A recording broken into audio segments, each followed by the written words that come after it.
इस वीडियो में हम लर्न करेंगे कि कैसे किसी गिवन फ्रैक्शन को बिना फॉर्मली हाईएस्ट कॉमन फैक्टर निकाले हम फ्यू सेकंड्स में रिड्यूस कर सकते हैं सिंपलेस्ट फॉर्म में। तो पहले एग्जांपल लेते हैं। हमारा फ्रैक्शन है 48/60। तो सबसे पहले न्यूमरेटर और डिनोमिनेटर लिखते हैं। न्यूमरेटर है 48, डिनोमिनेटर है 60।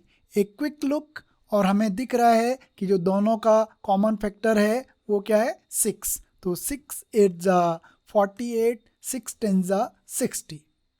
एक क्विक लुक और हमें दिख रहा है कि 8 और 10 का जो कॉमन फैक्टर है वो क्या है 2 है। तो 2 और हमारे पास 2 4 जा 8, 2 5 जा 10।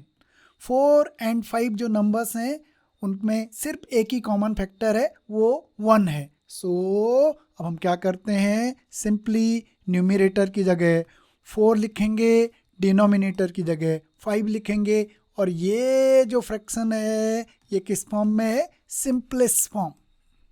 ये मेथड फुल प्रूफ है। देखने के लिए हम क्रॉस चेक कर रहे हैं। एक्चुअली जो ये 6 × 2 हमने निकाला है ये इस 48 एंड 60 का क्या है, हाईएस्ट कॉमन फैक्टर। तो अब 48 60 के न्यूमरेटर को हम 12 से और डिनोमिनेटर को भी हम 12 से डिवाइड करेंगे तो हमारे पास क्या आएगा 4/5। तो एक्चुअल में हमें एचसीएफ निकालने की ज़रूरत नहीं है और ना उसे डिवाइड करने की ज़रूरत है। जहाँ पे ये हमारे पास लास्ट रो आएगी, जहाँ पे हमारे पास न्यूमरेटर डिनोमिनेटर जो है में कॉमन फैक्टर्स जो है सिर्फ 1 रह जाएगा, वो हमारे पास सिंपलेस्ट फॉर्म के न्यूमरेटर और क्या होंगे, डिनोमिनेटर होंगे। एक और एग्जांपल लेते हैं। हमारा जो फ्रैक्शन है वो है 150/60। सो हमारे पास न्यूमरेटर है 150, डिनोमिनेटर है 60।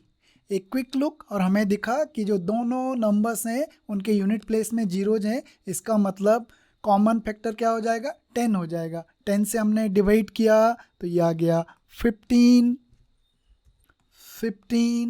एंड 6। एक क्विक लुक 15 6 और हमें एक कॉमन फैक्टर दिख रहा है और वो कॉमन फैक्टर क्या है, 3 है। सो 3 5 जा 15, 3 2 जा 6। जो 5 2 नंबर्स आए हैं इनके एक ही कॉमन फैक्टर है और वो क्या है, 1 है।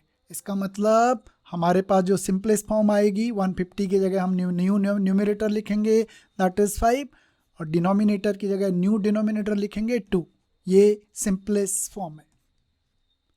एक और एग्जांपल लेते हैं। फ्रैक्शन है 669/90।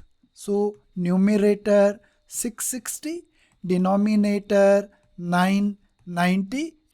एक क्विक लुक और हमें दिख रहा है यूनिट पोजीशंस पे जीरोज हैं, तो जो कॉमन फैक्टर होगा वो क्या होगा, 10 होगा। डिवाइड किया तो न्यूमरेटर रह गया 66, डिनोमिनेटर रह गया 99। अगेन अ क्विक लुक 66 99, हमें कॉमन फैक्टर दिख रहा है 11। डिवाइड किया तो ये रह गया, न्यूमरेटर रह गया 6, डिनोमिनेटर रह गया 9। अगेन अ क्विक लुक और हमें दिख रहा है 3 कॉमन फैक्टर है। सो 3 से हमने डिवाइड किया 2 एंड 3। 2 और 3 में सिर्फ और सिर्फ एक ही कॉमन फैक्टर है और वो है 1। तो हमारे पास सिंप्लीफाइड फॉर्म आ गई जिसका न्यूमरेटर होगा 2 और डिनोमिनेटर कितना होगा 3। अगला एग्जांपल फ्रैक्शन है 49/64। So numerator 49, denominator 64। एक क्विक लुक नंबर्स पे और हम जो स्ट्राइक किया वो नंबर है 7 7 जा 49, पर ये 64 को तो डिवाइड करता ही नहीं है। सो अपनी स्ट्रेटजी को थोड़ा रिव्यू कर रहे हैं। 49 के पॉसिबल फ्रैक्शंस हैं 1 7 49 और इनमें से 1 के अलावा 64 को कोई भी डिवाइड नहीं करता है। तो 49 और 64 का सिर्फ और सिर्फ एक ही कॉमन फैक्टर है और वो क्या है, 1। इसका मतलब जो ये फ्रैक्शन है ऑलरेडी कौन से फॉर्म में है, सिंपलेस्ट फॉर्म। Thank you.